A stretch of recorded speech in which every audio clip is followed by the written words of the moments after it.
Trigonometry में कई बार हम लोग जब साइन थीटा और कॉस थीटा की वैल्यू निकालते हैं तो हमें पता है कि 90 डिग्री के सामने का जो साइड होता है वो तो कर्ण होता है, हाइपोटेन्यूज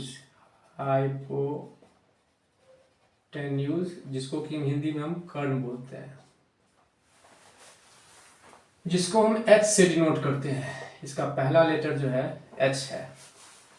लेकिन हम लंब और आधार को लेकर कंफ्यूज रहते हैं कि कभी एंगल यहाँ ले लिया तो पता नहीं क्या लंब आधार हो जाए। सबसे पहले उसके लिए हमको देखना होगा कि हमारा एंगल हम कहाँ कंसीडर कर रहे हैं। जैसे यदि ए बी सी हमारा एक राइट एंगल ट्रायंगल है जहाँ पे एंगल ए बी सी हमारा कितना दिया हुआ है, 90 डिग्री दिया हुआ है। तो यदि इस एंगल को कंसीडर करेंगे तो इस एंगल के लिए ये आधार हो जाएगा, ठीक है। लेकिन यदि इस एंगल को कंसीडर करेंगे तो इस एंगल के लिए ये आधार होगा, न कि ये होगा। अब जैसे हम बात करें कि साइन सी, तो साइन सी मतलब सी हमारा क्या है, एंगल यहाँ है। तो इस एंगल के लिए आधार कर्ण के अलावे जो चूंकि एंगल यहाँ है तो इसके लिए आधार कौन सा होगा, यही होगा। तो ये हमारा हो गया आधार बेस इस एंगल के लिए, और परपेंडिकुलर हो गया। ये बेस होगा तो ये क्या होगा, परपेंडिकुलर होगा। तो साइन सी का वैल्यू क्या हो जाएगा, P/H। यदि हम साइन ए की बात करें,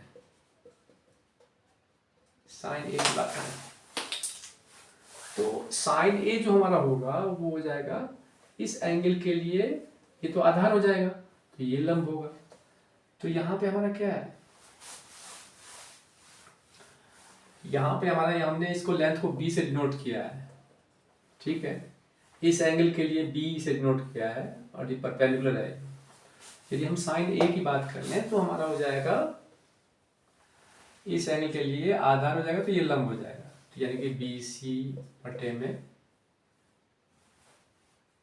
कर्ण ए सी। तो बी सी का वैल्यू हमने यहाँ b कंसीडर कर लिया, ए सी हमारा क्या है, अच्छा। दूसरी तरफ यदि हम cos A की बात कर लें तो cos A के लिए हमारा क्या हो जाएगा, cos में तो आधार बटा कर्ण होता है, तो आधार इस एंगल के लिए क्या होगा, आधार हमारा ये हो जाएगा।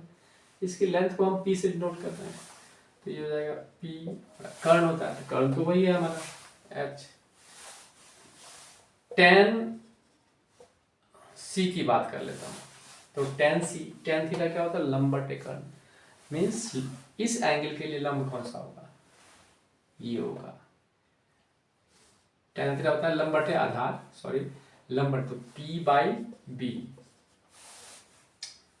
मतलब हमारा क्या है, AB बटे में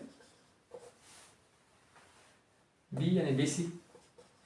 तो मेरे कहने का मतलब ये था, समझाने का मतलब ये था कि आप कंफ्यूज ना करें कि हम लंब और आधार का चुनाव कैसे करेंगे। How will you select the base in height. At first you have to consider about the angle C। यदि हम C कंसीडर कर रहे हैं एंगल तो इसके लिए आधार ये होगा तो लंब ये हो जाएगा, ये तो ऑटोमेटिक कर्ण है। यदि एंगल A कंसीडर कर रहे हैं तो इसके लिए आधार ये हो जाएगा, लंब ये हो जाएगा। ओके।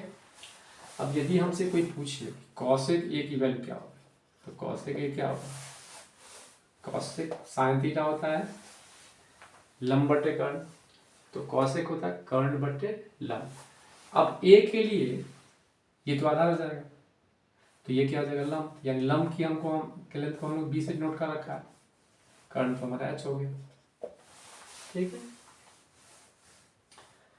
यही कारण है यदि इस एंगल को हम थीटा कंसीडर करते हैं, ये 90 है तो ये कितना हो जाएगा, 90 माइनस थीटा। अब यहाँ पे यदि हम साइन थीटा लेते हैं, साइन थीटा हमारा क्या होगा, लंब बटे कर्ण, क्योंकि ये तो इस एंगल के लिए तो ये आधार है, हो जाएगा P/H। लेकिन यदि हम यहाँ cos ले लें, यहाँ cos 90 माइनस थीटा लेंगे तो इसके लिए आधार तो ये हो जाएगा, यानी कि P, क्योंकि एंगल हमारा कौन सा कंसीडर करना है, ये तो आधार ये हो जाएगा, कर्ण तो हमारा अच्छा है। अब ये देखिए इसकी वैल्यू जितनी है उतनी इसकी वैल्यू। तो हेंस क्या लिख सकते हैं, sine theta equal to cos 90 minus theta. इसी तरह से हम ये भी कह सकते हैं कि साइन 90 माइनस थीटा यदि हम लेते हैं तो साइन 90 माइनस थीटा यानी कि लंबट कर्ण, तो b बाय एच, और ये हो जाएगा इसके लिए क्या हो जाएगा, sine 90 minus theta b by h, ठीक है। और b बाई एच यदि हम इस एंगल के लिए देखें तो b by H cos theta में आएगा, यानी कॉस थीटा क्या हो जाएगा हमारा, b बाई एच, क्योंकि इस एंगल के लिए बेस हमारा ये हो जाएगा b बेस है, ये इसकी लेंथ b है एच। तो इस तरह से हम ये देखते हैं कि sine 90 minus theta cos theta और cos 90 minus theta sine theta. तो ये जो इंटर कन्वर्जन है ये इस बात पे निर्भर करता है कि हमने कौन सा एंगल चूज किया, उसके साथ इस हिसाब से हमारा आधार और कर्ण कौन सा होगा। ये चीज़ हमेशा ध्यान रखना है। Thank you.